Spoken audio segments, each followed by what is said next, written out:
amado Micael, nós vos agradecemos mais uma vez por estarmos todos juntos aqui.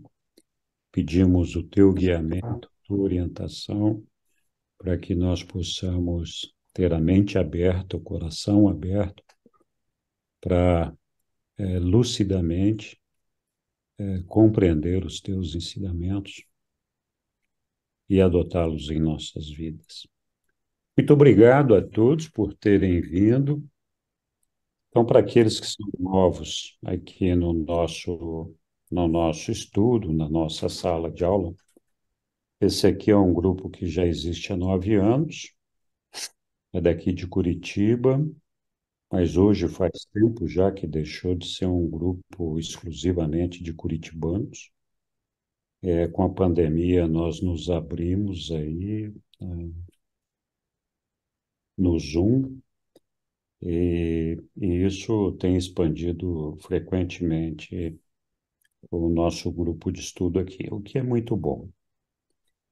A gente estuda o livro numa sequência cronológica dos documentos, sequência normal dos documentos, e nós estamos, neste momento, estudando os ensinamentos, a vida e os ensinamentos de Jesus. Estamos no documento 153, já, então, 33 documentos discutidos sobre a vida de Jesus, que começa lá no documento 120, mas ainda faltando bastante para o final, que são mais 43 documentos para chegarmos no final. Então, muita coisa por acontecer ainda. Essa fase que nós estamos estudando da vida de Jesus já é a fase pública dele, é a fase onde ele tinha iniciado o trabalho de pregação dele, e esse trabalho ele já iniciou na condição de criador do universo local. Então, com restaurada completamente a consciência de quem ele era, ou seja, de ser Deus, e estar aqui nos acompanhando, sabendo de todas as responsabilidades que ele, como Criador, tinha. Então, a auto-outorga dele aqui serviu não apenas a Urante, mas foi transmitido para toda a Nébadon, que muitos mortais de outros planetas que não estão isolados puderam acompanhar esse trabalho de Jesus aqui entre nós, conhecer melhor o homem, conhecer melhor o seu Criador e, claro, aprender com todos os ensinamentos que ele nos deixou. Então, estamos aqui na vida pública de Jesus e neste documento 153, nós começamos a semana passada e nós só lemos, né? Foi uma aula ou um estudo bastante discutido e ficamos só no primeiro parágrafo. Então, o que nós vamos fazer hoje é reler esse segundo parágrafo, mas já entrar em outros 2 ou 3 parágrafos para adiantar a leitura. Depois nós interrompemos para comentar um pouco, trocar ideias, discutir dúvidas, etc. Então, nós precisamos de um voluntário que nos ajude aqui a Posso ler um. ler? Então, vamos lá, Sussuzinha. Obrigado. Últimas palavras na sinagoga. Em meio às discussões, após essa reunião, um dos fariseus de Jerusalém trouxe a Jesus um jovem demente que estava possuído por um espírito indisciplinado e rebelde. Conduzindo esse menino demente até Jesus, ele disse: O que podes fazer em uma aflição como esta? Tu podes expulsar os demônios? E quando olhou para o jovem, o mestre ficou comovido de compaixão E fazendo um sinal para que o jovem viesse até ele, tomou-o pela mão e disse: Tu sabes quem eu sou. Sai dele, e eu encarrego um dos teus companheiros leais de providenciar para que tu não voltes. E imediatamente o jovem ficou normal e com a sua mente curada.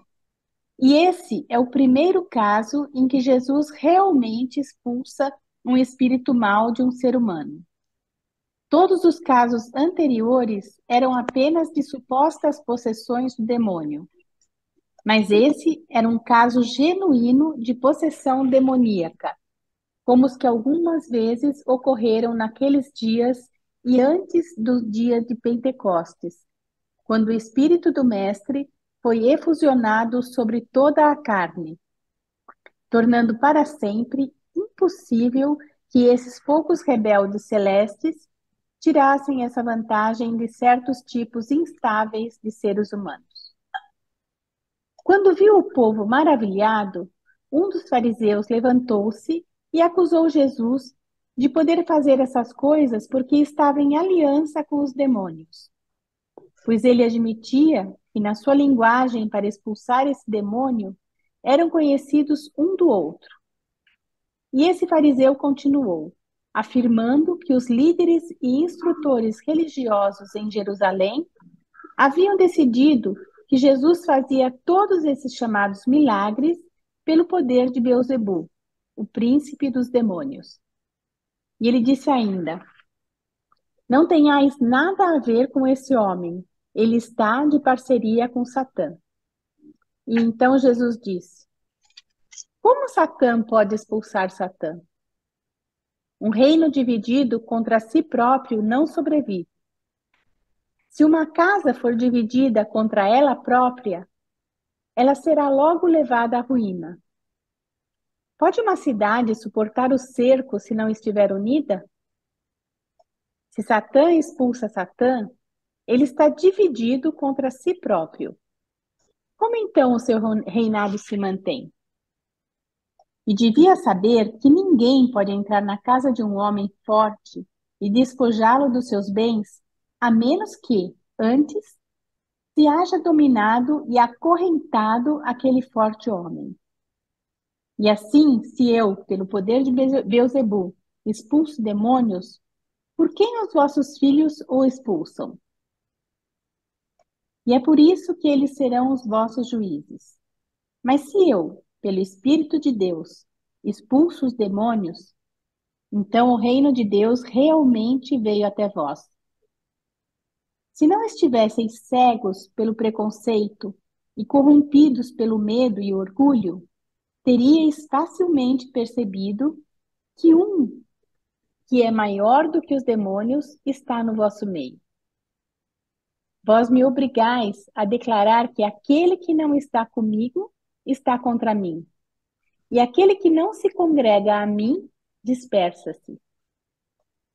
Deixai-me fazer um aviso solene a vós, que com os vossos olhos abertos e com a malícia premeditada, tendes a presunção de ousar atribuir a obra de Deus aos demônios. Em verdade, eu vos digo, todos os vossos pecados serão perdoados, e mesmo as vossas blasfêmias. Mas aquele que blasfemar contra Deus com deliberação e com má intenção, nunca terá o perdão. Já que esses trabalhadores das iniquidades não buscarão e nem receberão jamais o perdão, eles são culpados do pecado de rejeitar eternamente o perdão divino. Obrigado, Chuchu. Vou fazer uma pausa aqui para os comentários aqui do pessoal. Bem-vindo a todos. Alguns acabaram entrando aí durante a leitura. Todos muito bem-vindos. Vamos lá. Alguém gostaria de fazer algum comentário sobre o texto que nós lemos? Ou colocar alguma dúvida? Ou esclarecimento? Uma dúvida, Henrique. Boa noite a todos. Quem é Belzebu? Boa noite, Vanil. Beelzebul é, de fato, um filho Lanonandek. Os filhos do universo local, que são filhos de Micael e da ministra divina, eles têm algumas ordens. Tem os Melquisedeques, os Vorondandeques, os Lanonandeques, e assim vários outros, inclusive os anjos, os serafins. Esse Beelzebul era o nome de um filho lá no Nandek que aderiu à rebelião de Lúcifer. Então, é só um nome que para nós se converteu num símbolo sinônimo do diabo, mas que, na verdade, é um nome de um desses filhos, assim como era Satã, assim como era Lúcifer, assim como era Caligaste e vários outros. Foi isso. Ó, no documento 53, conta que Beelzebul foi o líder das criaturas intermediárias desleais que se aliaram às forças do traidor Caligaste. Desculpa, então não era um filho Lanonadec, era um filho intermediário primário. Desleais, das criaturas intermediárias desleais. Sim.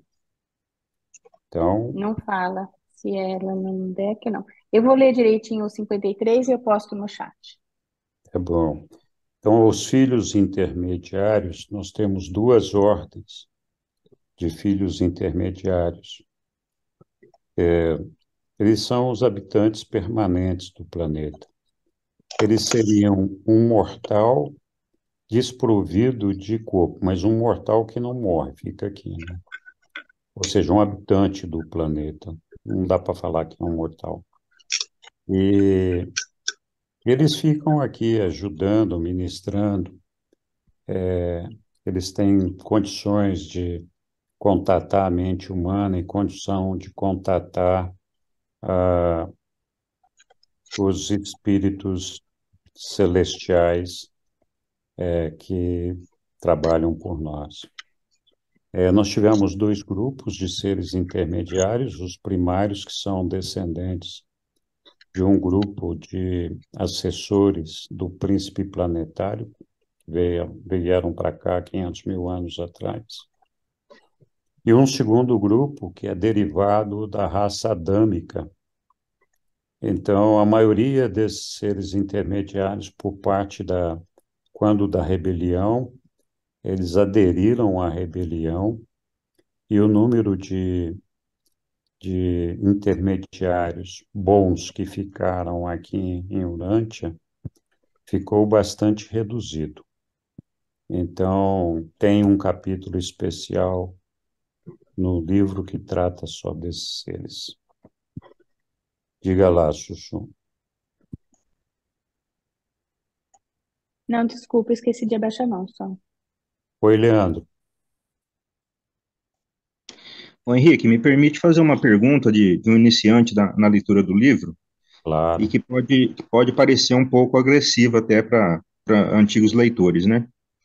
É, Pode gerar alguma polêmica também. é, Tanto a Bíblia como o livro de Urântia, eles aceitam a existência de demônios como entidades que não são do bem, correto? Que não são bem-vindas, não são boas, né? São más. Embora a palavra demônio é um conceito cristão judaico, né? sim.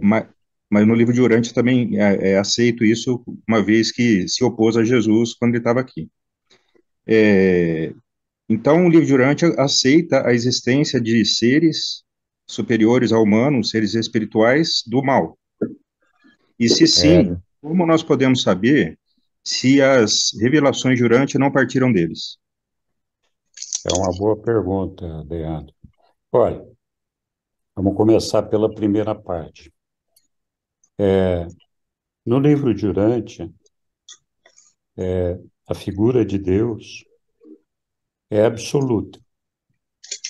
Tudo que existe em todo o universo dos universos é Deus. Deus não tem concorrentes. Estou falando do livro de Urântia. Deus não tem concorrentes. Então, a figura dos demônios no livro de Urântia é um pouco diferente da figura dos demônios entre os cristãos, porque os cristãos encaram os demônios como se fossem concorrentes de Deus. Deus é o cara do bem e os demônios é o cara do mal. No livro de Urântia não é assim. Todos os filhos de Deus são criados bons. Alguns desses filhos se rebelaram contra Deus. E, ao se rebelar contra Deus, se transformaram em seres do mal, se é que a gente pode dizer assim. Na verdade, a maior falta desses seres é justamente o de negar a Deus, o de não aceitar o domínio de Deus, o de não aceitar a paternidade de Deus.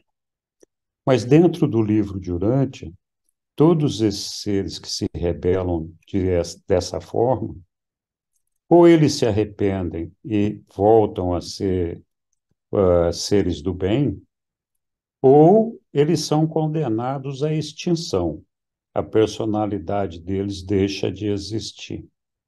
Esse é o caso de Lúcifer, por exemplo.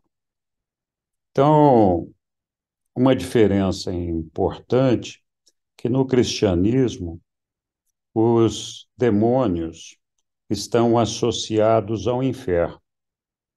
No livro de Urântia não é assim. O inferno no livro de Urântia não existe. Então é uma diferença bastante importante, porque no conceito cristão, quando a gente for morrer, se a gente for para o inferno, nós vamos estar condenados a ficar queimando no fogo do inferno para toda a eternidade. No livro de Urântia não é assim. A pessoa que não sobrevive não ressuscita depois da sua morte, ela deixa de existir.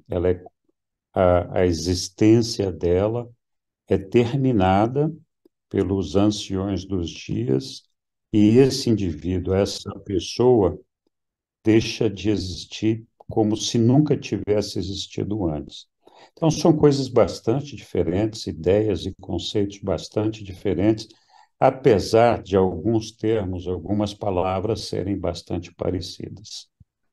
Não sei se eu me fiz entender, espero que sim. Diga lá, Sim, entendeu? A segunda pergunta, Henrique, por favor. sim. Você lembra? Não, não lembro qual que era. Assim,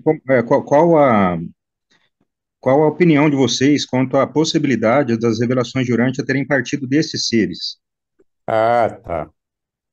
Olha, não teria a menor chance de que tivesse sido, porque o livro de Urântia exalta a Deus. Ele traz a todos nós a figura de um pai criador, controlador do universo dos universos, sustentador do universo dos universos, como figura única e central. Não tem concorrentes, não tem. Então, assim, não seria possível a gente achar que esses seres não iluminados tivessem escrito esse livro de Urântia. Primeiro, porque eles não teriam a sabedoria para descrever o que está no livro de Urântia. E segundo, porque eles fazem exatamente o trabalho contrário, não fazem nada a favor deles, muito pelo contrário. Então, se tivesse sido escrito por eles, teria sido muito mal feito, porque eles estão tentando trazer o homem para Deus e não para o demônio. Mas, enfim, essa é uma questão individual, pessoal de cada um. Diga, Hélio.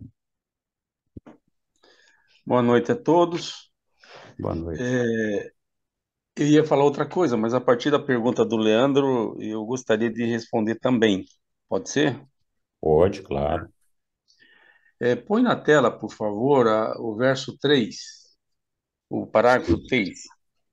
3, sim, senhor. Está na tela. Eu não estou vendo. Não tá, Desculpa, não. só não compartilhei. Ele está na minha tela, só não está na sua. Não, mas agora está. Pois muito bem. Jesus foi confrontado em plena sinagoga pelos líderes religiosos, enfim, por uma, por um perfil de pessoas preparadas, conhecedores da lei, gente mal intencionada, mas que tinha grande cultura, etc., fariseus, etc. Eu pedi para colocar o 3 para Leandro ver o raciocínio de Jesus quando se defendeu diante destes, e era uma fauna especial, argumentando e arrazoando que não teria lógica usar o poder de Satã, o poder de Beelzebul contra Beelzebul, contra o mal, o poder do mal contra o mal. Então o Henrique começou a falar pouco e ele tem razão 100%. De certa maneira, por extensão, a pergunta do Leandro tem a ver com a pergunta daqueles céticos e mal intencionados, não apenas céticos, mas mal intencionados também, está claro no texto. Tem tudo a ver. A rigor, eles perguntaram sobre possessão demoníaca. E agora, Leandro colocou em dúvida a boa procedência do livro de Urântia. Guardar as devidas proporções é a mesma coisa. Mas, enfim, vamos à resposta de Jesus. Tá no texto todo. Eu não estou com vontade de lê-lo, mas se alguém quiser, tá tudo aqui. Eu vou apenas destacar alguns pontos. Alguns pontos que Jesus colocou. Destacando, na verdade. E assim, se eu, está se falando a ele Jesus, pelo poder de Beelzebul, que me acusam, expulso demônios, por quem os vossos filhos os expulsam? O próprio texto diz que antes de Pentecostes existia sim a possessão demoníaca. E nos próprios tempos havia rituais para expulsá-los. E esses rituais de expulsão eram celebrados por sacerdotes e pessoas com aquele perfil de quem perguntou. Então vamos lá. Vocês usam o poder de Beelzebul para expulsar esses demônios? Ou seja, Jesus deu uma invertida na pergunta. Diz, ó, como assim? Vocês também expulsam? E vocês usam o Beelzebul para e os anjos caídos e os intermediários que não são anjos para expulsar? Que pergunta mais capciosa e, de certo modo, ingênua. Então, eu só destacar, atribuindo essa resposta de Jesus para o assunto que trouxe o Leandro. Então, não faz o menor sentido. É ridículo até esse tipo de questionamento, porque é uma falta de lógica. E Jesus usou de lógica aqui, invertendo a pergunta para quem a fez, usando apenas lógica. Mas eu fiz outros textos, eu vou colocar aqui, por favor, não sei se está na tela, o 3, que me parece assim o mais contundente do que foi lido até agora. O 3 é o que Está na está na tela? tela. Pois Sim. muito bem. Todo esse arrazoado, todo esse exercício intelectual, todo esse falatório, na minha opinião, redundou no desfecho. O desfecho, Jesus, eu vou ler inteiro, que eu acho que é o ponto importante dessa nossa leitura. Em verdade, eu vos digo, todos os vossos pecados serão perdoados. Nossa, que coisa legal, nós estamos estudando o livro já há bastante tempo, isso nos dá um conforto muito grande. E aqui destaque para a palavra todos. E mesmo as vossas blasfêmias, está dentro do todos. Mas agora tem a exceção, aqui é que está a pegada. Mas, contudo, todavia, entretanto, aquele que blasfemar contra Deus com deliberação e com má intenção, nunca terá o perdão. Então, isso é importante porque a gente, se não se dá conta, mas na boa fé a gente acaba, ou até na má fé, a gente acaba levantando suspeições e blasfemando contra Deus. Já para concluir, já que esses trabalhadores das iniquidades não buscarão, uma coisa é não buscar, de espontânea vontade, mas aqui eu destaquei em negrito, nem receberão jamais o perdão, mesmo que o busquem. Eles são culpados do pecado de rejeitar eternamente o perdão divino. O texto já é contundente e autoexplicativo. Eu agradeço a oportunidade e encerro. Obrigado, Hélio. Muito bem. Alguém mais quer colocar alguma observação? Diga, Moacir.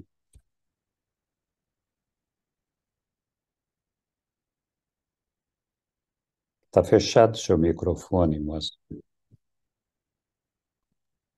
Agora sim. Boa noite. Eu estive pensando aí, veja bem, por que só agora que foi feita essa revelação pelo livro de Urântia, né? Então, eu fico pensando, 4.000, 2.000, que seria o cristianismo, ou pouco menos, né? E a gente teve, eu, por exemplo, com a idade que eu tenho, eu aprendi desde lá do catecismo e tal, sobre a vida de Cristo, a gente sabe ela de cor e salteada, conforme, eu vou dizer por mim, né, pela Igreja Católica, do que eu aprendi, depois outros estudos que, não, que também poderíamos colocar no contexto. Então, a minha pergunta é, assim, bastante objetiva. Por que só agora essa revelação do livro Durante? Não sei se Muito bom, poderia me responder Moacir. ou outra É, pessoa. vamos lá. O homem existe aqui na Terra há cerca de 1 milhão de anos. Apesar do nosso planeta ter alguns bilhões de anos, o homem, aqui na Terra, ele surgiu há cerca de 1 milhão de anos. O princípio da religião para todos os mortais que estão em desenvolvimento para alcançar a perfeição de Deus é o de desenvolver a religião de forma experiencial. É uma conquista do homem que vai passando por diferentes situações ao longo do tempo e com essas situações, com essas experiências, vai construindo um aprendizado. E é isso que os reveladores chamam de uma religião evolucionária. Então, teve um momento que nós adoramos a lua, teve um momento que adorou o fogo, e todas essas adorações, todos esses simbolismos, são formas da gente que a gente foi buscando para explicar o sobrenatural ou aquilo que nós não conseguíamos compreender. Mas o fato é que viver em comunidade e ter todas essas situações para pensar faz com que todos nós tenhamos as nossas ideias da origem desses eventos, da origem desses problemas. E a gente vai construindo, né? O livro de Urântia fala bastante dessa religião evolucionária. De quando em quando, os reveladores nos trazem a chamada religião revelada.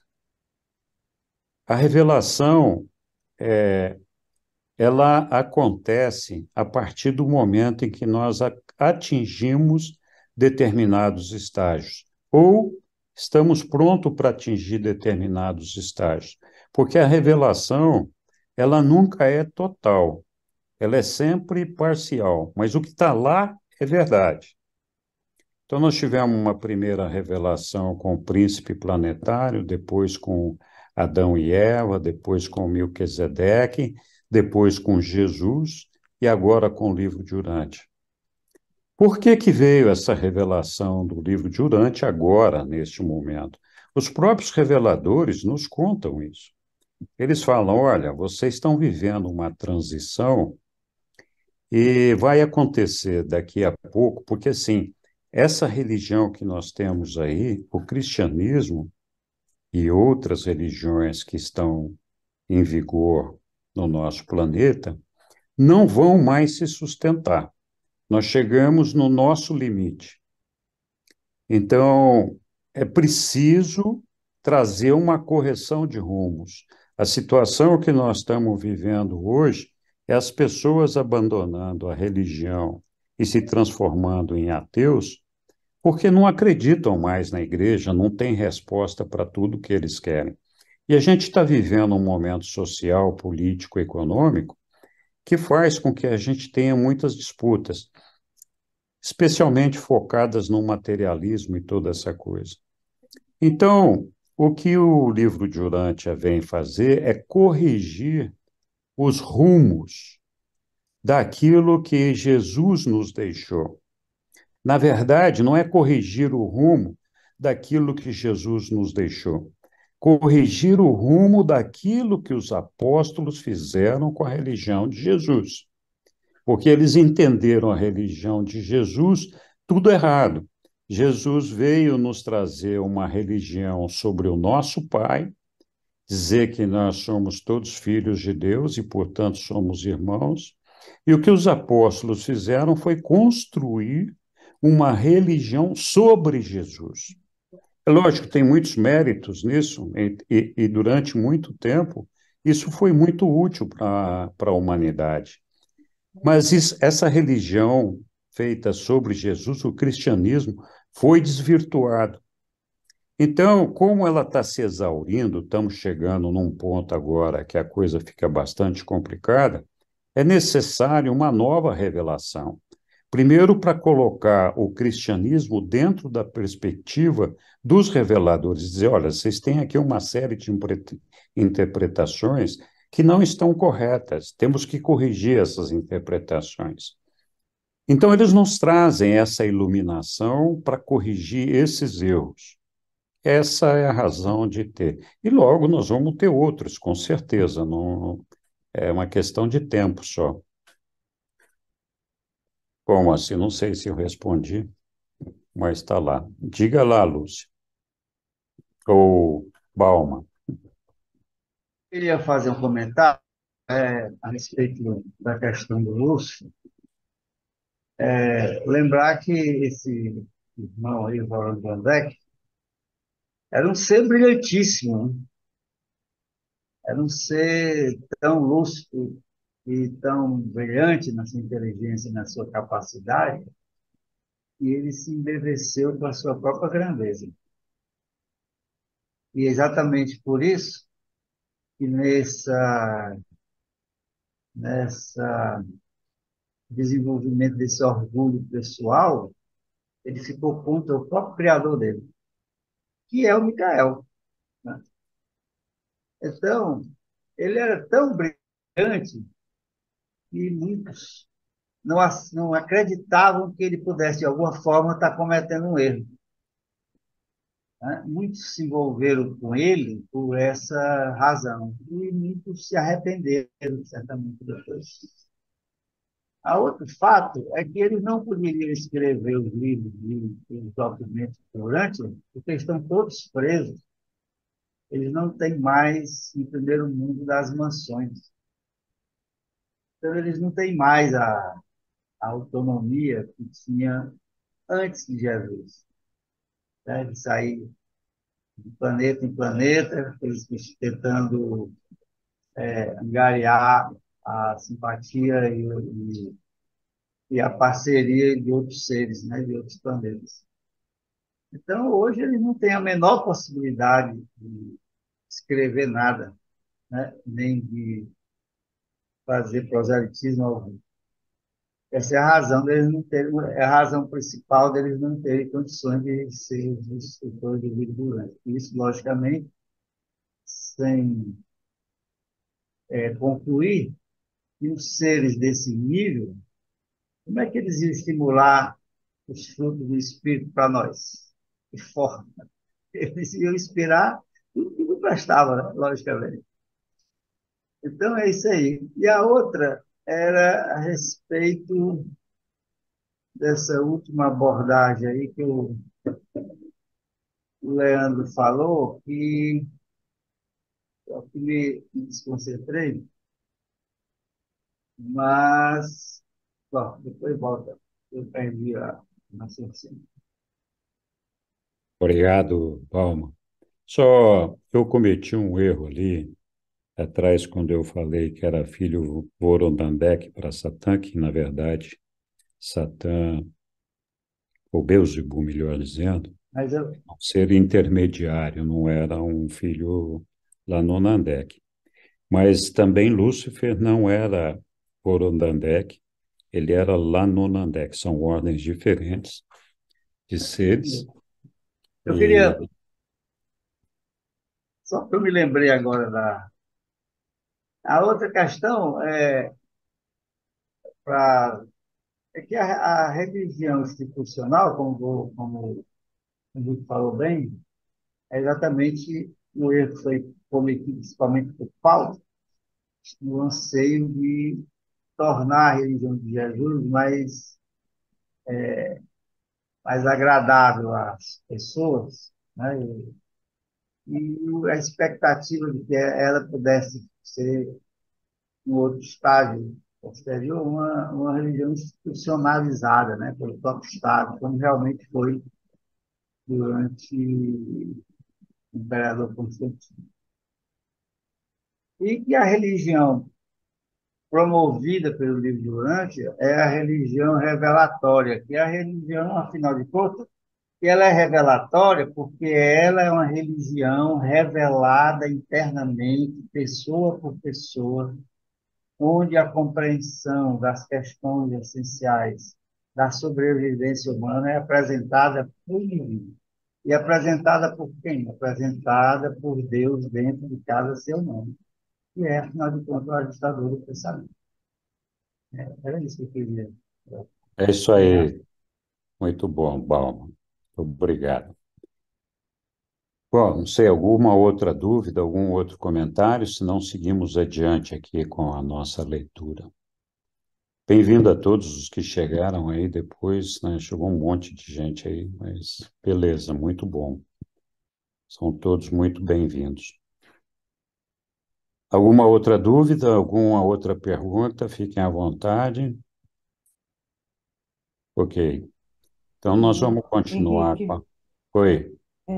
eu só queria fazer uma pausa aqui, né? Não precisa nem até Paulo. Se a gente pegar os dias de hoje, eu acho que o livro de Urântia é muito providencial, porque vem esclarecer algumas coisas, né? Que eu particularmente nunca entendi essa história de que o Espírito Santo é mais do que Deus e que Jesus é mais do que Deus. Hoje em dia, né? O que aconteceu com a religião foi que as pessoas estão seguindo mais sacerdotes e instituição do que basicamente a palavra de Jesus, que é levar a gente até Deus.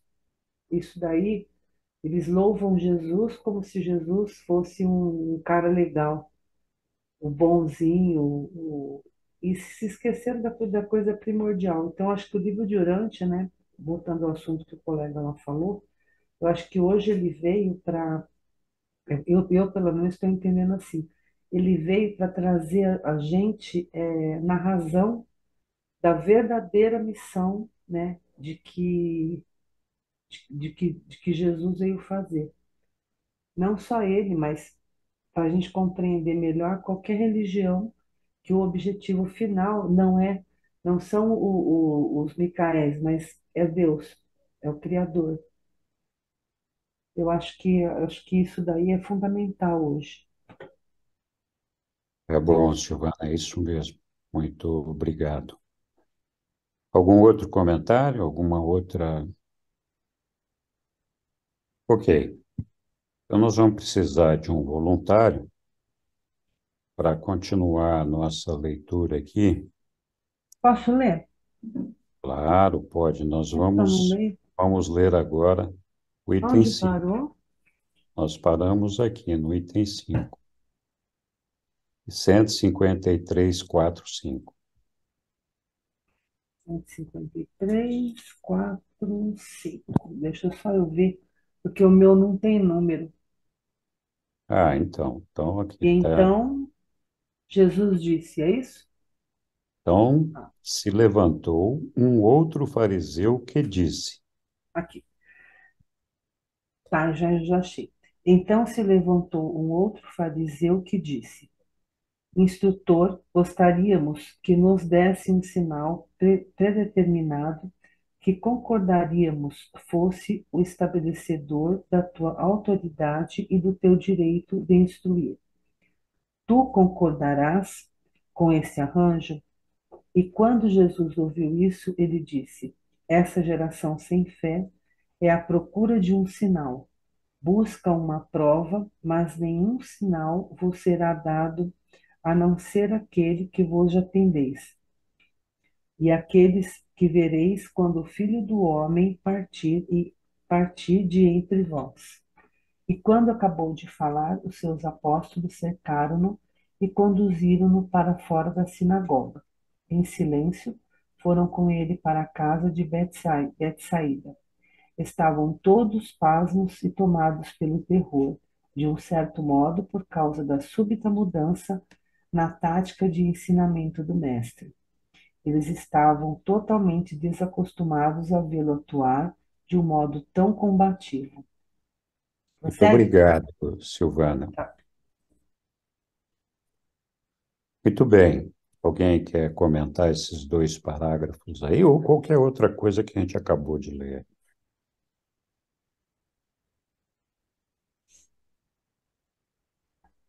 Ok. Esse. Diga, Hélio. Podia pôr na tela, por favor, o parágrafo 5. Eu não prestei atenção na leitura do parágrafo 4. Eu não sei se foi eu que comi mosca, mas enfim, vamos para o 5. Não, quer ler o 4 de novo, a gente lê, não tem Não, problema. agora eu fiquei focado no 5. Mas eu fiquei Tá na bom. dúvida se nós tínhamos lido o 4. De repente podemos até voltar. Tá na tela? Tá na tela. Então, é, Jesus foi confrontado de novo. Veja bem, ele estava lá na Galileia, que era uma comunidade muito pequena na época. É pequena até hoje, mas na época era muito menor. Dentro da sinagoga, e ele era confrontado por líderes da religião judaica que vieram de Jerusalém especificamente para constrangê-lo, para confrontá-lo. Houve uma luta feroz, ainda que não houvesse violência física. Eu vou destacar as palavras de Jesus, que está entre aspas. Vamos lá. Está no final do parágrafo 5, quando ele diz: Essa geração sem fé e à procura de um sinal, busca uma prova, mas nenhum sinal vos será dado, a não ser aqueles que vós já tendes, e aqueles que vereis quando o Filho do Homem partir dentre vós. A provocação da pergunta era mais ou menos o sentido. Você está agindo como mestre, você está agindo como sacerdote, você está agindo como homem da igreja e não recebeu nenhuma autoridade para isso. Então, e queriam saber da autoridade e do direito de instruir. Quem foi que o proclamou como mestre? Quem foi que lhe deu esse direito? E Jesus falou com todas as letras, sem que essa geração não tinha fé nenhuma e estava procurando sinais. E nos nossos dias também acontece, a gente vê nas salas Zoom, a gente vê nas salas WhatsApp, as pessoas querendo sinais, querendo certezas, querendo proclamações de que o que a gente está estudando tem procedência, que é coisa correta e tal. Eu, de novo, vou aqui correlacionar esses eventos do nosso dia com o que Jesus está colocando aqui. Vocês querem sinais, vocês querem prova, e aí vem a contundência. Mas, contudo, todavia, entretanto, nenhum sinal vos será dado. Encerro. Obrigado, Hélio. Oi, Leandro. Não, eu só queria fazer um contraponto aí com a Hélio, com relação às certezas, né? Eu acho que o Hélio vem de uma criação cristã também, evangélica, né? Assim como eu e muitos outros aqui, que teve um grande desengano, né? Um grande desencontro com a realidade, porque foi enganado. Quer por igrejas, quer por seitas, né? Então, a questão de crer sem ter nenhuma certeza, isso não é bom. A gente tem que ter um mínimo de certeza, um mínimo de lógica, né? Para crer em algo. O próprio Jesus aí no texto, ele disse que nenhum sinal vos será dado, exceto. E ele deu um sinal. O sinal que ele tinha acabado de fazer e o sinal que futuramente ele irá dar aos discípulos, né? Que seria a ressurreição dele. Então, tudo, hoje em dia, nós precisamos pôr à prova. Tudo. O fato de eu estar aqui contrapondo, às vezes, a alguma argumentação, ou vai fortalecer a convicção de alguns, né, porque contra a verdade não há argumento, ou vai fazer com que a pessoa fortaleça essa convicção, né? Então, a fé cega não é boa, nunca foi e nunca será. O próprio Jesus deu sinais, ele não falou que não daria sinais, ele não daria, exceto os dois que ele comentou. O próprio Jesus deu sinais, né, da autoridade dele, e assim também eu no caso, eu estou buscando esses sinais de autoridade do livro de Urântia, principalmente pela forma como ele chegou até nós. Obrigado. Ô, Leandro, muito bom esse seu comentário aí, muito obrigado. Olha, essa questão da verdade, embora a gente possa ter uma mente aguçada, que nos ajuda a colocar uma lógica filosófica em cima das coisas, que nos ajuda com os raciocínios, com o raciocínio, na verdade, Deus não é uma coisa que pode ser provada, nem em matemática, nem em física, nem. Não existe nada que pode provar a existência de Deus. A única coisa que pode provar a existência de Deus é cada um de nós, quando nós sentimos a Deus no nosso coração. Então, eu experimento a Deus como uma pessoa que está do meu lado, me segurando pela mão, me guiando, não resolvendo os meus problemas, mas me ajudando a encará-los com coragem, com determinação, para poder superá-los. Então, a religião, Deus, é uma coisa que você sente na alma. Como é que nós podemos melhorar isso? Eu acho que uma coisa importante, eu já tenho dito isso em outras oportunidades, é a gente conhecer um pouquinho da figura de Deus, quem é Deus. É claro que com a nossa mente limitada, finita, por mais que a gente pense sobre Deus e por mais que a gente faça dele uma exceção muito elevada, com certeza essa ideia vai estar muito aquém da realidade daquilo que realmente é Deus. Mas essa realidade que nós conseguimos desenhar na nossa cabeça é o suficiente para este estágio de vida que nós estamos, para que a gente possa compreender melhor a Deus.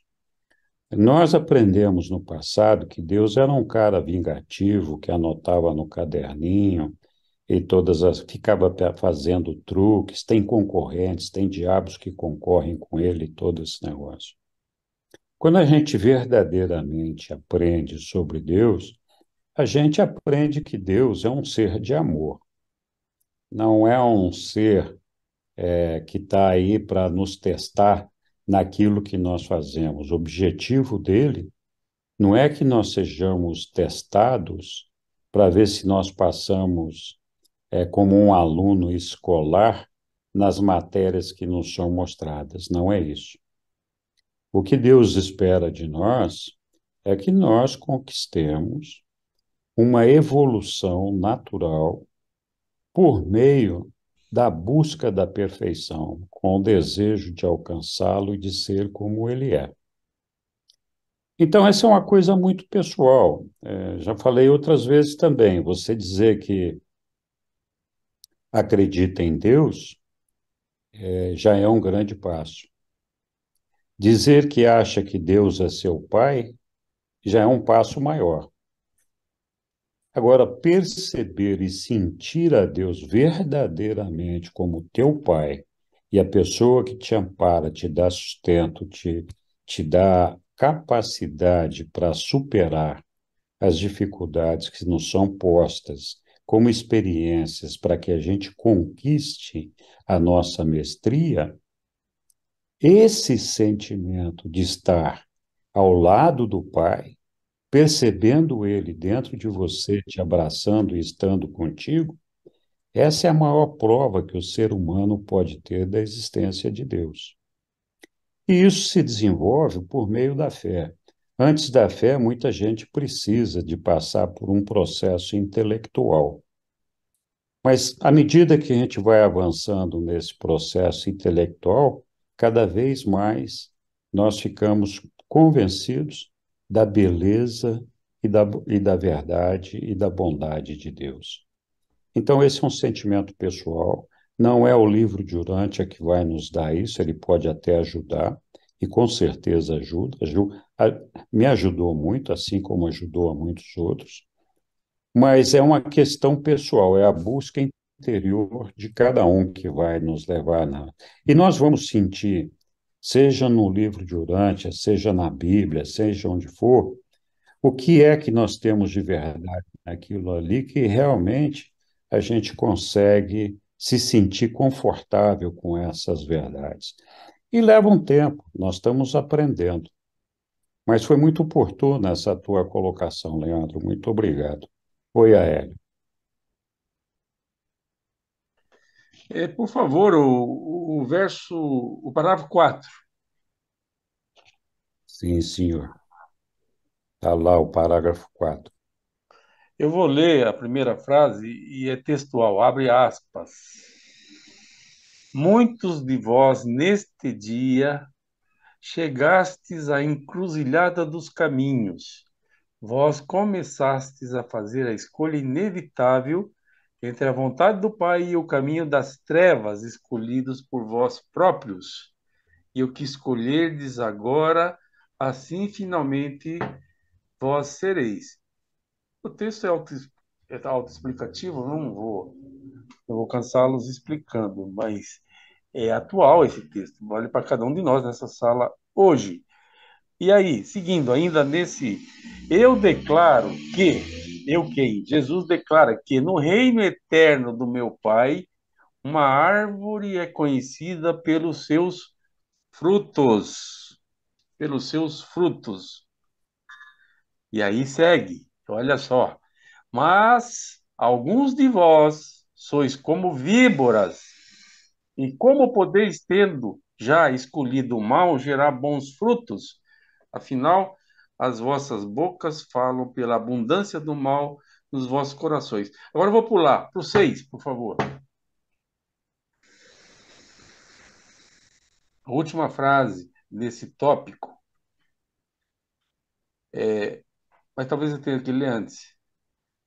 Estavam todos pasmos e tomados pelo terror, de um certo modo, por causa da súbita mudança na tática de ensinamento do mestre, que sempre foi dócil, sempre falou de um jeito muito simpático, politicamente correto, e nesse dia ele. Vamos lá, estou explicando o texto. Eles estavam totalmente desacostumados, eles quem? Os apóstolos e toda a audiência, a vê-lo atuar de um modo tão combativo. Então, o que passa?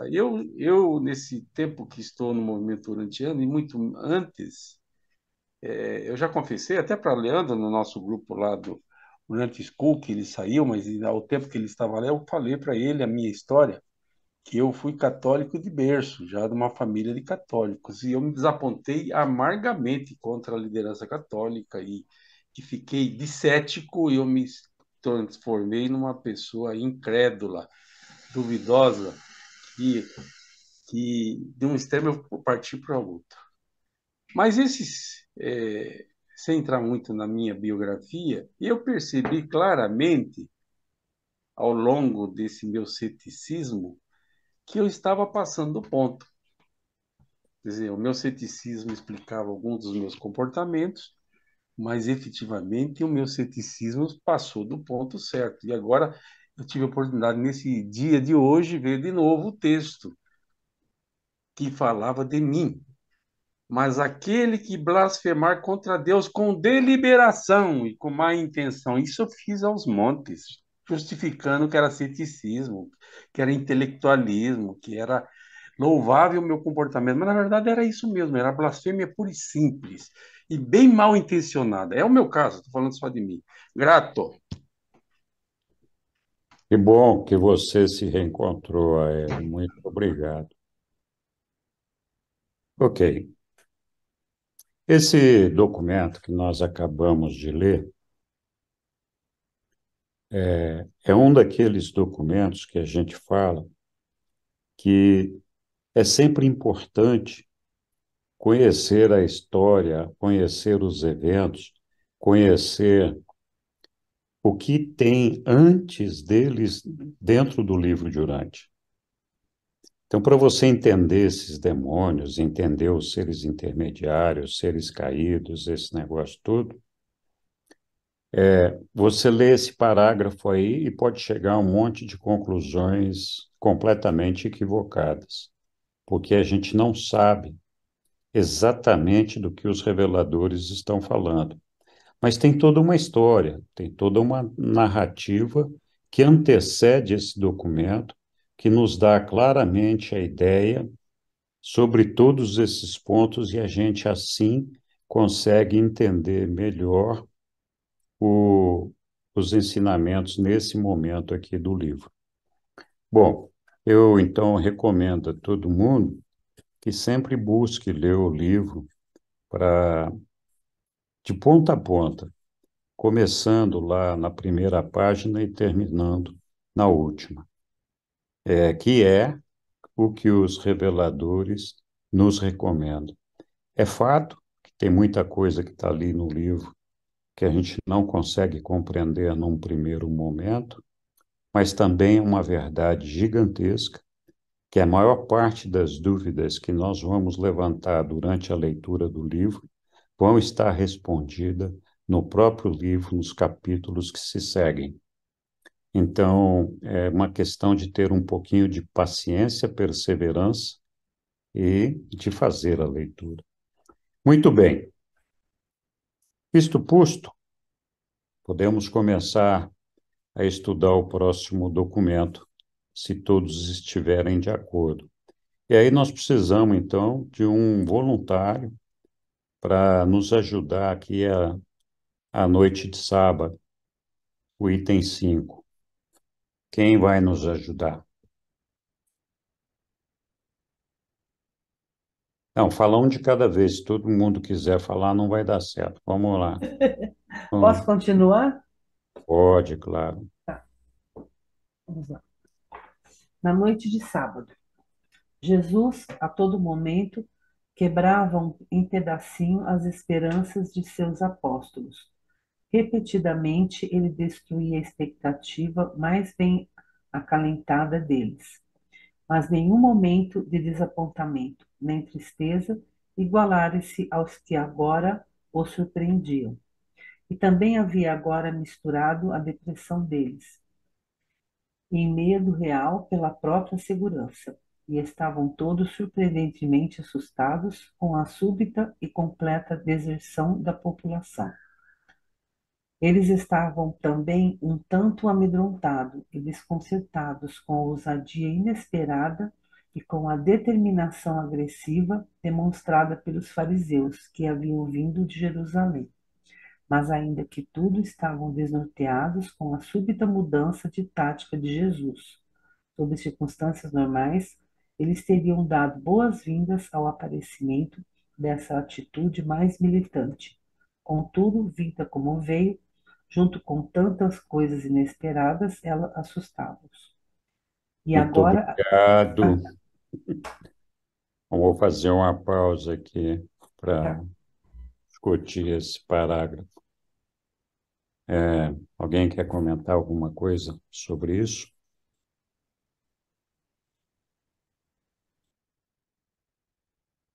Olha, o que os apóstolos estavam assustados aqui era com o confronto, porque o grupo não era um grupo militar. Na cabeça dos apóstolos, ou na cabeça dos judeus, sempre o Messias, o Salvador, seria aquele que viria derrubar o Império Romano e assumir o trono de Davi e se transformar no rei da Judéia e todo esse negócio de Israel e todo aquele negócio. Mas, desde que eles começaram a seguir Jesus, embora eles tenham tropeçado muitas vezes quanto ao entendimento do que o Jesus ensinava a eles, eles perceberam que não ia ter um combate, um conflito. Na verdade, a pregação de Jesus era pacífica, era uma pregação de amor, buscando atrair o homem para Deus. E, na medida do necessário, ou sempre que acontecia, tinha aqueles milagres que, aos olhos dos seus apóstolos, principalmente, o transformavam, sim, em um representante de Deus. Apesar de que a fé deles ia e vinha, e em algum momento ficava mais na dúvida do que na certeza. De qualquer forma, Jesus abandonou essa tática porque ele já estava entrando num outro terreno. E qual era esse terreno? Uma coisa era pregar para os samaritanos, uma coisa era pregar para o povo pobre, abandonado, escravizado pelas leis judaicas e todo esse negócio. Então, a palavra de amor, a palavra do Pai, todo esse negócio, e a atitude pacífica de Jesus era o que era recomendado para fazer aquele trabalho que ele estava fazendo com o povo. O problema é que quando nós entramos no terreno de discutir com as autoridades judaicas, os fariseus e todo aquele negócio ali, Jesus não podia dispensar a eles exatamente o mesmo tratamento, porque eles já tinham uma formação convicta do que era a lei, de como deveria funcionar. Não que Jesus não quisesse tentar fazer a coisa com eles da forma pacífica, mas ele só estava reagindo às reações, às atitudes desse grupo de pessoas que, em algum momento, ele tinha que mostrar: olha, vocês estão no caminho errado, o que vocês querem que eu faça para convencer vocês? Então, ele não podia deixar de ser de outra forma. Ele não podia abaixar a cabeça e tratar de convencer esse pessoal dando pão e vinho para eles. Não ia dar certo. Essa turma era outra turma.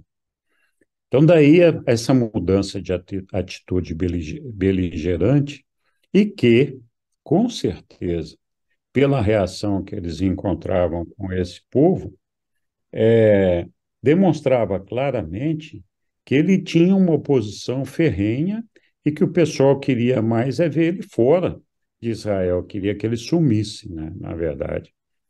Então, essa mudança de atitude de Jesus se explica porque o trabalho de base dele já havia sido iniciado e, mais ou menos, os apóstolos já sabiam o que tinham que fazer.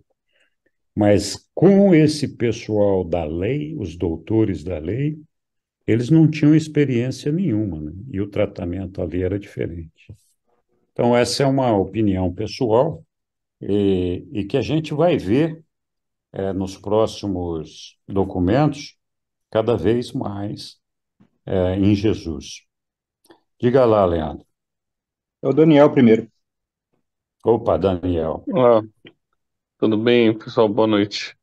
Boa Obrigado, noite. Leandro. Eu compartilho da sua opinião, Henrique.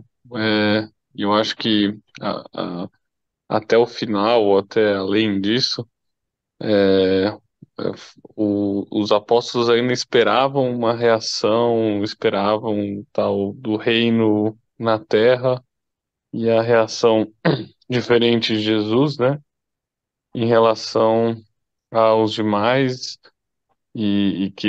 enfim, eu acho que foi uma aprovação muito grande e seguida de tantas frustrações, né? E muitas vezes eles dão até mesmo uma crucificação e ainda assim esperavam, ou não entendiam muito bem, o que estava sendo pregado, e não era para aquela geração, mas para infindáveis depois, né? Mas que realmente ou reações esperadas para a época e para o que eles ainda imaginavam de Jesus, e por estarem tanto tempo ao lado, ainda por sempre questionarem, sempre levavam eles a questionar. Realmente, eu imagino que não deva ter sido fácil, por mais que você está do lado do homem. Eu não tenho certeza se realmente é, tanta aprovação que teve ali do lado, se eu não pensaria diferente deles, né? Muito obrigado, Daniel. Muito oportuno o seu comentário aí. Geralmente, assim, realmente é assim, né? A gente meio que Maria vai com as outras quando a coisa está indo tudo bem.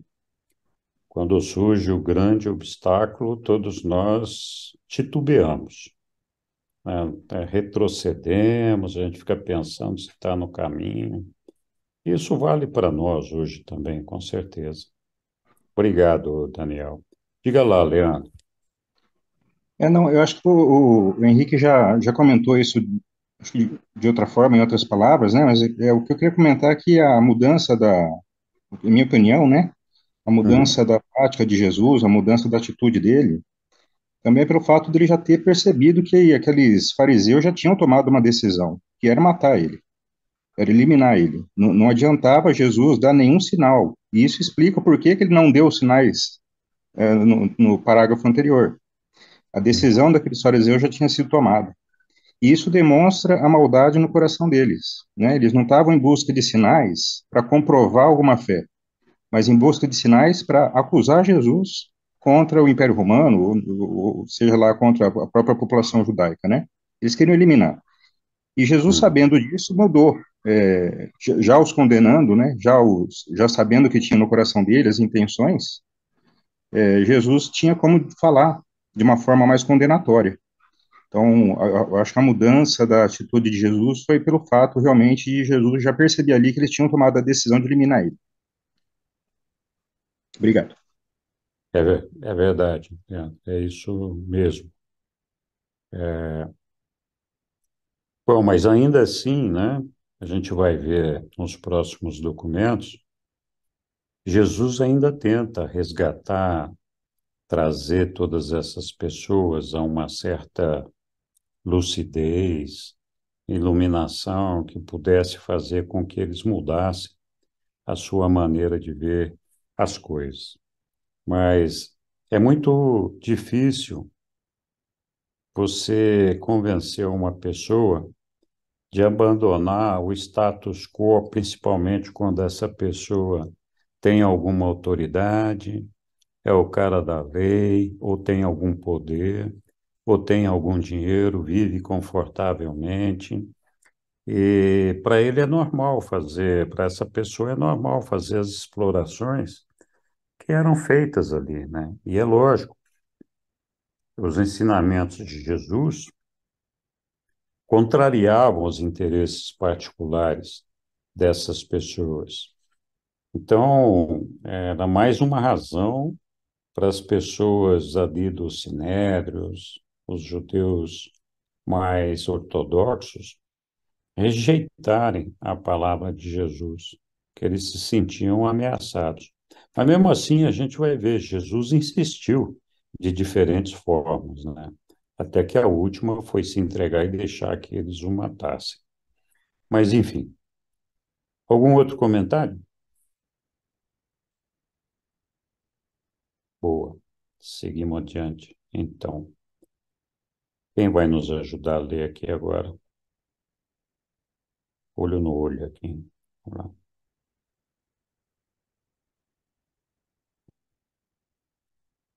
Tá bom, eu vou ler então, já que ninguém se manifestou aí. Então, nós estamos agora no documento 153.5, item 2. Henrique, eu posso ler, é que eu não consegui abrir meu microfone. Lilian, você é muito bem-vinda. Chega aí. Vamos lá. É. E agora, além de todas essas preocupações, quando eles chegaram em casa, Jesus negava-se a comer. Durante horas ele isolou-se em um dos quartos do andar de cima. Era quase meia-noite quando Joabe, o líder dos evangelistas, retornou com a notícia de que cerca de um terço dos condiscípulos havia desertado a causa. Durante toda a tarde, os discípulos leais tinham vindo e ido para informar que o recuo de sentimentos para a promessa era geral em Cafarnaum. Os líderes de Jerusalém não tinham sido lentos em alimentar esse sentimento de desafeto e, em todos os sentidos possíveis, em buscar promover o movimento de afastamento de Jesus e seus ensinamentos. Durante essas horas de provação, as 12 mulheres encontravam-se em uma reunião na casa de Pedro. Elas estavam fortemente transtornadas, mas nenhuma delas desertou. Era pouco mais de meia-noite quando Jesus desceu do quarto de cima e ficou entre os 12 e os seus companheiros, que eram 30 pessoas ao todo. Ele disse: Eu reconheço que essa separação no reino os angustia, mas é inevitável. E ainda, após toda a preparação e aperfeiçoamento que estivestes, houve alguma boa razão para tropeçardes nas minhas palavras? Por que ficais cheios de medo e de consternação ao verdes o reino sendo despojado dessas multidões desinteressadas e desses discípulos com tão pouca disposição? Por que lamentais quando nascendo está o novo dia do resplandecer de uma nova glória de ensinamentos espirituais do reino do céu? Se julgastes difícil resistir a esse teste, o, o que fareis então quando o Filho do Homem retornar ao Pai? Quando e como ireis preparar-vos para quando eu ascender ao local de onde eu vim para este mundo? Meus Obrigado. am... Ah, tá, vai para aí. Tá bom, Vamos dar uma conversada sobre isso aí. tá. Alguém quer se manifestar sobre esses parágrafos?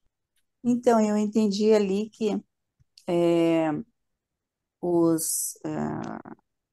aquele pessoal lá de Jerusalém, né, que estava ali para atrapalhar a mensagem de Jesus e acusar Jesus de tudo quanto é jeito. Como é que era o nome deles mesmos? Fariseus, Os fariseus, né? Uhum. Então, realmente, aquilo que o Leandro falou, né? Jesus sabia que eles estavam ali para fazer confusão mesmo, né? Para que ele pra, e era para convencer aqueles que acreditavam em Jesus a não seguir mais Jesus, e eles fizeram de tudo para que isso acontecesse, né? Para convencer as pessoas a não seguir mais a Jesus. E um terço deles realmente, né, não desertaram ali, como disse Jesus. Mas, e Jesus, como sempre, né, diante de uma crise ou de algo difícil, ele se isola e ele até não quis nem comer, porque quando a gente está assim mesmo, a gente não sente nem vontade de se alimentar, né? Mas ele se isolou num quarto e certamente foi falar com o pai com Deus, né? Para saber que é aquilo, o que aquilo tinha a dizer, porque os fariseus realmente, inclusive eu vi ontem um padre falando isso, né? O quanto eles perseguiram Jesus, porque na Igreja Católica está nessa fase também de que Jesus é perseguido. Então, o quanto eles perseguiram. E a gente vê ainda hoje a igreja sendo perseguida. Não só a igreja, como muitos seguidores de Jesus, né? Nós mesmos, se falamos alguma coisa, que estamos, que cremos em Deus, principalmente quem está no. Eu me lembro também, quem está numa universidade, por exemplo, né? Se você fala algo assim, então você vê que já te olham de uma maneira diferente, aquele acredita em coisa que não vê e cada coisa. Mas são coisas que a gente sente. E para mim, não é nem assim, é uma lógica, né? Você acreditar que, que essa vida não termina aqui, mas que tem algo muito maior que nós. Para nós é até uma lógica. E Jesus depois dá um ânimo, né, para todos os, os discípulos, né, que eles se animassem, porque eles iam, eles iam ter mais, eles iam ter mais provas, né, mais provas ainda, mas teriam a força do Espírito da verdade, que é Jesus junto conosco. É isso aí. Principalmente quando entra no campo político, né? A coisa vai entrando no campo político e a perseguição vai aumentando. Isso, o que aconteceu com Jesus foi a questão da ameaça, né? Da suposta ameaça que os seus adversários, né, sentiam dele falar que ele sim era o rei. Então, eles temiam, por causa da multidão que seguia Jesus, de que realmente haveria uma haveria assim uma rebelação do povo que ia instituir Jesus como rei, e é tudo que ele não queria, né? É, muito bom. A verdade é que, assim, Pedro negou Jesus e muitos seres humanos, muitos mortais, negam a Jesus o tempo todo, né? Então, não tem. Essa é uma experiência que a gente sente ainda hoje. Os apóstolos estavam relativamente confiantes quando começaram a trabalhar com Jesus, que viram os milagres que ele podia fazer, a seriedade dele, o equilíbrio, em todas aquelas coisas boas que a gente conhece a respeito de Jesus. Mas eles, no íntimo, eles sempre esperavam que Jesus pudesse usar esses poderes para se impor junto ao Sinédrio, aos romanos e tudo mais. Mesmo que não fosse uma coisa militar, mas ele tinha poderes e ele poderia fazer uso desses poderes. Então, quando começou essa atitude de Jesus, eles viram que Jesus confrontava, mas não queria usar de força nenhuma para fazer nada com essas pessoas no sentido de dominá-las, né? Ele queria dominá-las pelo amor, pela palavra, né? Mas estava complicado, né? E daí o medo. Não, esse cara agora está ficando destemido, né? Ele não só não está usando os poderes dele, não está usando a força dele contra esse povo, como está desafiando eles, né? Então, o que vai ser de nós, né? Por isso que muita gente que estava ao lado de Jesus, interessado nos louros da vitória, que eles esperavam que fosse acontecer, quando eles perceberam que a vitória não ia ser bem assim do jeito que eles estavam pensando, se encheram de medo e disseram: não, isso aqui não é para nós, não. E a maior parte foi tudo embora. É isso que aconteceu. E, então, é um sentimento humano que ainda está presente entre nós. E isso mostra também que a presença de Jesus não era suficiente para convencer esses homens do caminho que eles tinham que seguir,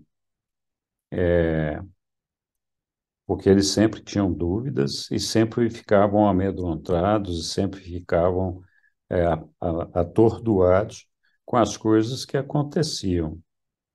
Então, Jesus estava lá presente entre eles. A gente fala assim, não, se Jesus estivesse aqui hoje comigo, eu sei o que eu teria que fazer, né? Provavelmente crucificar Jesus de novo, né?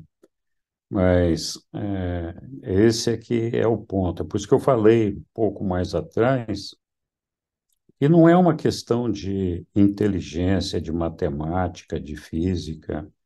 É uma questão de desenvolver a alma e sentir no coração o que Jesus nos passa, a retidão que ele nos transmite. E a fé de que isso vai nos levar para a eternidade, vai levar até o Pai, né? Então é isso aí.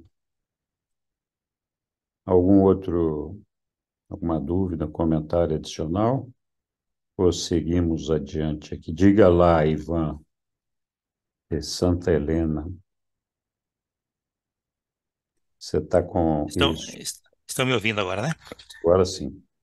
Então, aproveitando que a Lilian falou sobre universidade e o Helder sobre questões políticas, eu percebo o seguinte, a elite global, os nossos líderes globais, eles têm, com certeza, uma parceria com os caídos, digamos assim. Esses líderes de má fé, eles, com certeza, são uma herança desses seres, né, que se rebelaram. E eles querem vender para nós uma imagem de que tudo se resolve nessa vida. A mesma tentação que fizeram a Jesus no deserto é apresentada para nós todos os dias. E visto que Lúcifer e os seus companheiros estão condenados, eu imagino o seguinte: cada alma que eles conseguirem levar é uma vitória para eles. Então, se a gente percebe que Jesus enfrentava a elite política e era confrontado, nós podemos esse confronto ele vai ser eterno enquanto nós não formos libertos dessa situação, né? E, e olhando a realidade do mundo hoje, né, eu percebo que nós somos pessoas que, ao enxergar a verdade, nós somos combatidos. Pessoas têm problemas na família, que imagina uma família católica, por exemplo, ou evangélica. Se eles começarem a falar muito sobre a verdade, essa revelação do livro de Urântia, eles serão também confrontados. Eu enfrento isso na minha própria família, nas minhas rodas de amizades, e a gente percebe que as pessoas têm eles querem facilidades. As pessoas não querem ler uma Bíblia, não querem ler um livro. Eles querem que alguém leia e conte uma história agradável para eles. E a gente precisa, assim, eu percebo que nós temos que lutar contra isso. É uma forma de salvar mais pessoas e evitar que elas, de uma forma ou de outra, possam não ser apresentadas para a verdade e com isso deixar de ter o caminho maravilhoso que nós podemos ter. Seria isso. Obrigado, Ivan. Eu achei legal o seu comentário no que diz respeito às pessoas serem malvadas, porque talvez se associaram com esses seres caídos do passado e não sei o quê. Eu acho que talvez possa existir pessoas no mundo que estejam dentro dessa situação. Com certeza, a gente vê aí rituais satânicos de oferenda, de associação a Satã e a outros demônios, esse negócio, toda essa história está aí presente. Mas eu acho que isso não é a grande maioria. Eu acho que a grande maioria, assim como Lúcifer, se deixou levar pelo orgulho, pela vaidade, pelo egoísmo, e não quer abdicar do conforto, das regalias que desfruta. então sente a necessidade de realmente subjugar os seus semelhantes. Na verdade, o que a gente está dizendo é que essas pessoas, elas podem até ter um bom desenvolvimento físico e mental, mas elas não se deixam coordenar pelo espírito. Então, se a pessoa não é coordenada pelo espírito, ela não permite que isso aconteça, ela não pode produzir os frutos do espírito. Eu, às vezes, tenho falado, falta muito para nossa civilização, nossa humanidade, ter a Deus no coração, né? Quando eu falo ter a Deus no coração, é sentir a presença de Deus e, sentindo essa presença de Deus, desejar refleti-lo para os nossos irmãos e atuar com os nossos irmãos da mesma maneira como Deus atua conosco, né? Então, que é justamente produzindo os frutos do Espírito. Se nós, se nós não temos a Deus no coração, por mais que a gente se julgue uma pessoa religiosa, seguidora de créditos, seguidora do livro de Urântia, livro da Bíblia, seja lá qual for, não importa. Por mais que a gente se julgue muito religioso, se a gente não tem a Deus no coração, o que vai acontecer é que nós não vamos conseguir produzir os frutos do Espírito. Então, o mundo está cheio de pessoas que, infelizmente, estão na escuridão.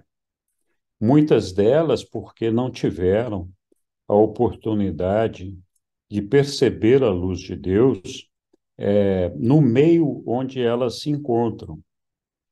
Então, se você tem um bando de zumbi convivendo com outro bando de zumbi, provavelmente o que vai acontecer é que vai ficar tudo na mesma, não vai mudar nada. Mas aí, se você bota no meio dessa multidão de pessoas escuras um ser iluminado, no sentido de ser uma pessoa que tem Deus no seu coração e reflete de luz, é impossível essa luz dessa pessoa não chamar a atenção das outras pessoas que estão na escuridão. Então, o livro de Urântia, os reveladores nos falam que ele foi feito para um momento subsequente a este que nós estamos vivendo. E o nosso trabalho, você tem razão, Ivan, é justamente essa, é de levar a Deus até as pessoas. A maneira de fazer isso, certamente, não é falando do livro de Urântia. Podemos até falar do livro de Urântia, mas não é assim.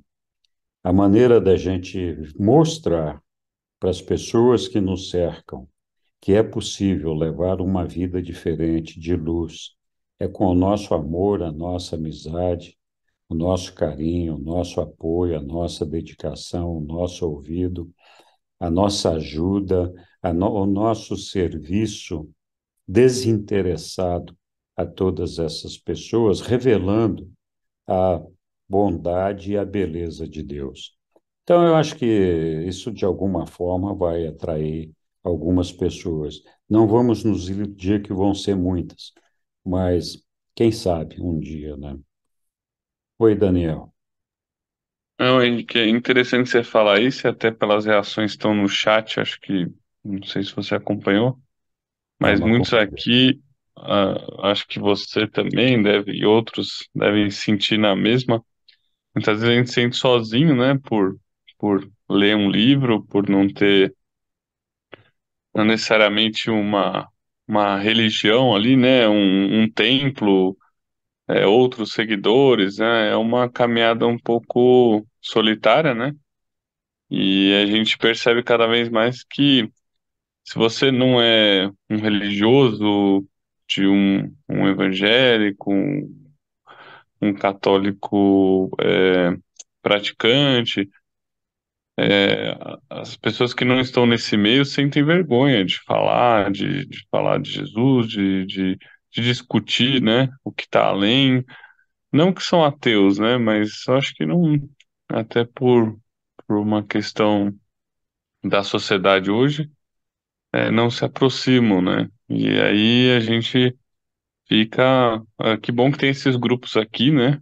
Mas é o que você falou, é fazer o bem aos poucos e se tiver abertura, falar, né? Eu conheci o livro com 14 anos, de novo pelo Benítez, né? No livro A Rebelião de Lúcifer, e me interessei, mas por mais que você compartilhe, e se você passa para alguém que não está disposto, você já pega a primeira parte do livro de Urântia, a pessoa já desiste aí e fala que a gente é doido mesmo, né? Eu confesso que eu li tantas vezes a primeira parte, só agora, depois do curso, depois é, do audiobook, que me ajuda muito a ficar ouvindo e reouvindo, ouvindo, que eu digo, eu falava que eu tinha algum problema mesmo de déficit de atenção, porque eu começava a ler, eu já não entendia, tinha que voltar. E a primeira versão que eu tive era em inglês, então eu lembro que quando eu posso, eu compro uma cópia, eu dou pra alguém, mas as pessoas já param no começo, falam, não, isso é muito complicado. Mas enfim, é só compartilhando aí um pouco da jornada. É verdade, Daniel. Olha, gente, minha família também me chama de louco, né? Fala, não, lá vem o cara que é o livro de Urântia, né? Está encarnado no livro de Urântia. Então, isso é uma reação normal, da família. Com o tempo, a gente aprende que a nossa, o nosso trabalho não é tentar esvaziar as crenças dos outros, né? Nosso trabalho é jogar água no balde de cada um, água limpa que vai se misturando com aquela água que a pessoa tem ali no balde, e vamos colocando cada vez mais água até que aquela água seja toda ela purificada. Então, a maneira da gente fazer isso é com muito amor, com muita paciência. Nós temos que aceitar as crenças das pessoas, temos que respeitar essas crenças, temos que conviver com elas de uma maneira saudável. Algumas vezes já falamos sobre isso também. Às vezes eu passo na porta de algumas igrejas evangélicas em horário de culto e a gente vê aquela multidão entrando ali, trânsito complicado, tudo, que todo mundo vai participar do culto ali. Eu agradeço a Deus, eu acho uma maravilha, porque é uma maneira da pessoa procurar a Deus, né? Talvez não vai encontrar ali daquele jeito, vai ter um aprendizado de uma maneira distorcida, talvez, mas a gente tem que incentivar, não, cara, se você se sente bem, vai lá. De vez em quando a gente adiciona alguma coisa diferente para fazer a pessoa pensar, né? Então, não adianta a gente insistir. Eu sempre digo que quanto mais a gente argumenta, mais a gente perde a razão. Quanto mais você argumenta, mais você afasta a pessoa com quem você está argumentando. Então, eu acho que é preciso conversar, sim, é preciso revelar a verdade, mas a gente não lava esse terreno com uma chuva só. Tem que trabalhar com paciência, com calma. Mas muito bom. Eu adorei compartilhar esses pensamentos com vocês. Mais alguém quer falar alguma coisa disso? Ok. Então, vamos ver se a gente continua um pouco aqui na nossa leitura, que hoje a gente está avançando relativamente bem. Vamos lá. Então, onde que nós paramos mesmo, Lilian? Eu acho que. Peraí. Aí, ó, Meus amados. Meus amados. meus amados, deveis lembrar-vos de que é o Espírito que vivifica a carne, e tudo o que ela é pertinente é de pouco proveito. E tudo o que a ela é pertinente é de pouco proveito. As palavras eu vos falei são espírito, as palavras que eu vos falei são espírito e vida. Tende ânimo, eu não os desertei. Muitos ofender-se-ão com as afirmações francas desses dias. Vós já soubestes que muitos dos meus discípulos já recuaram e já não caminham mais comigo. Desde o princípio, eu sabia que esses crentes de coração frouxo cairiam pelo caminho. Eu não vos escolhi e vos separei como 12 homens para serem embaixadores do reino? E agora, em um momento como este, vós também desertaríeis? Que cada um de vós examine a própria fé, pois um de vós corre um grave perigo. E quando Jesus acabou de falar, Simão Pedro disse: Sim, Senhor, estamos tristes e perplexos, mas nunca te abandonaremos. Tu nos ensinastes as palavras da vida eterna. Nós acreditamos em ti e seguiremos junto contigo todo o tempo. Não recuaremos, pois sabemos que foste enviado por Deus. E quando Pedro parou de falar, todos eles, em um só acorde, acenaram em aprovação a essa promessa de lealdade. Então Jesus disse: Ide descansar, pois tempos pesados estão para vir. Temos dias de muita ação pela frente. Obrigado, Lilian. E aí?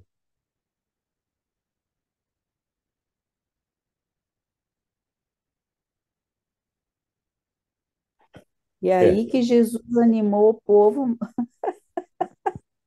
mas ao mesmo tempo ele já falou que para estar preparados, né?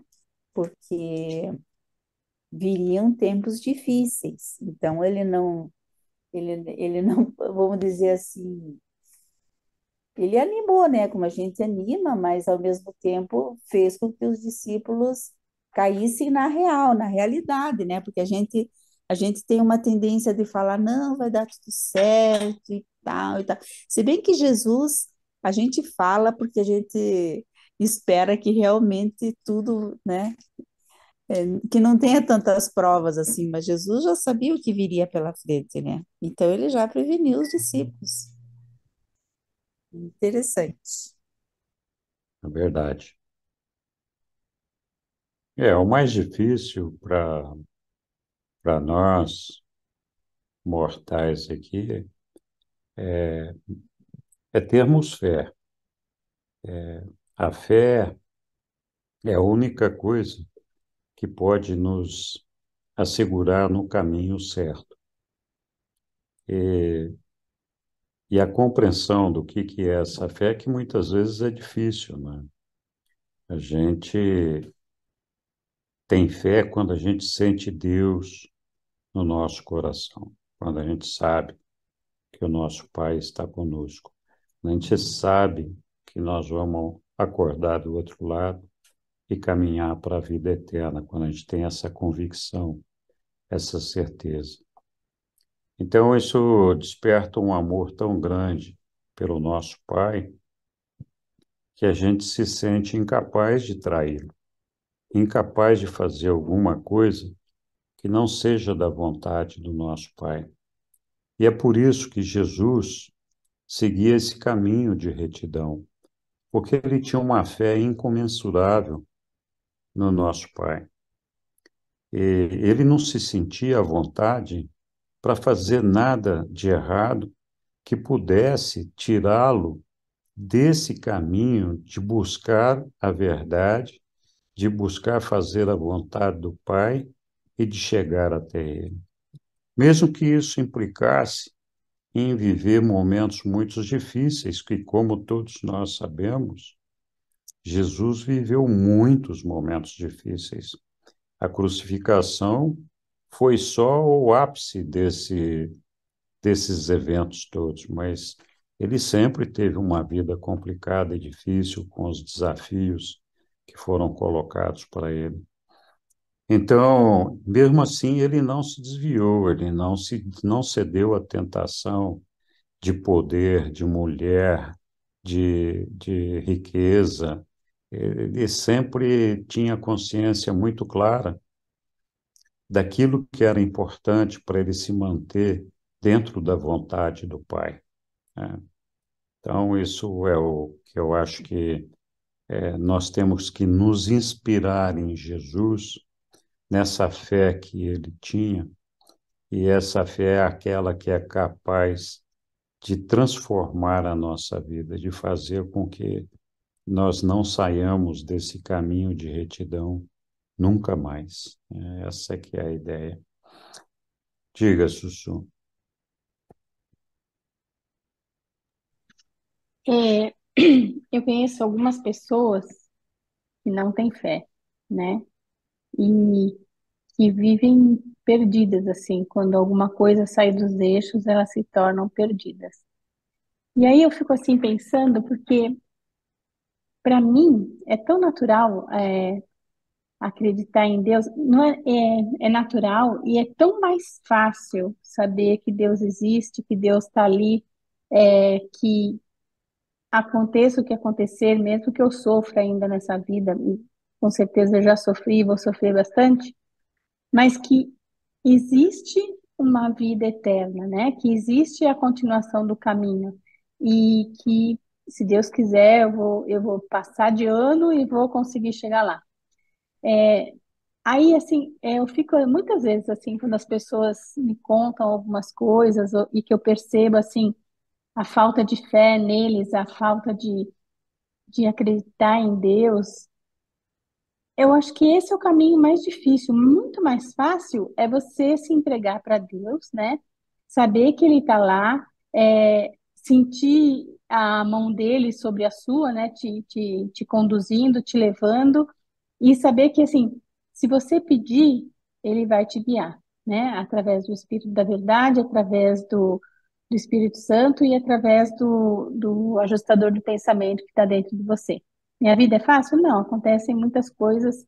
Eu até outro dia estava falando que esse ano foi uma montanha-russa desgovernada, mas não só para mim, como para bastante gente que eu conheço, foi bastante difícil esse ano. Mas eu fico imaginando, e se eu não acreditasse em Deus, como é que ia ser? Quão mais difícil não ia ser tudo isso? Então, assim, até pelo lado da facilidade, é muito, muito melhor acreditar em Deus e sentir Ele do seu lado do que caminhar sozinho. É isso que eu queria falar. Muito bom, Sussuzinha. Eu também acho. Muito bem. Que outras ideias, outros comentários, alguma ou dúvidas? Bom, essa semana aqui, na quarta-feira, a Escola Orante vai continuar com a programação normal dela e o Neemias vai estar fazendo a apresentação lá, a continuidade que nós estamos estudando lá na Escola Orante, justamente a vida de Jesus, a vida e os ensinamentos de Jesus. Então, nós terminamos já a escolha de Micael pelo nosso planeta para vir para cá, por que que ele fez essa escolha, como foi feita a escolha dos pais deles, como que Jesus, Micael se encarnou aqui na condição de Jesus, o Filho do Homem, aqui na Terra. Estudamos o nascimento de Jesus, a primeira infância, estudamos a segunda infância, e agora, na próxima aula, nós vamos estar falando da adolescência de Jesus, né? Então, e a gente vai continuar.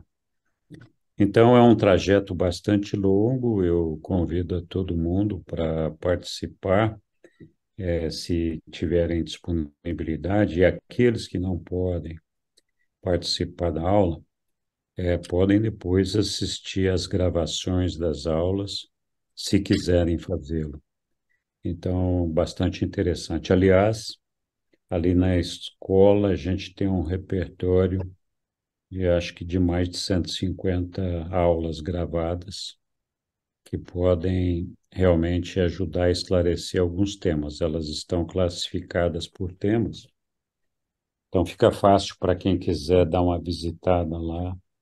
Basta entrar em escolaurântia.com, se cadastrar e navegar pelo site, que aí vai achar lá tudo o que quer sobre aquilo que já foi feito na escola.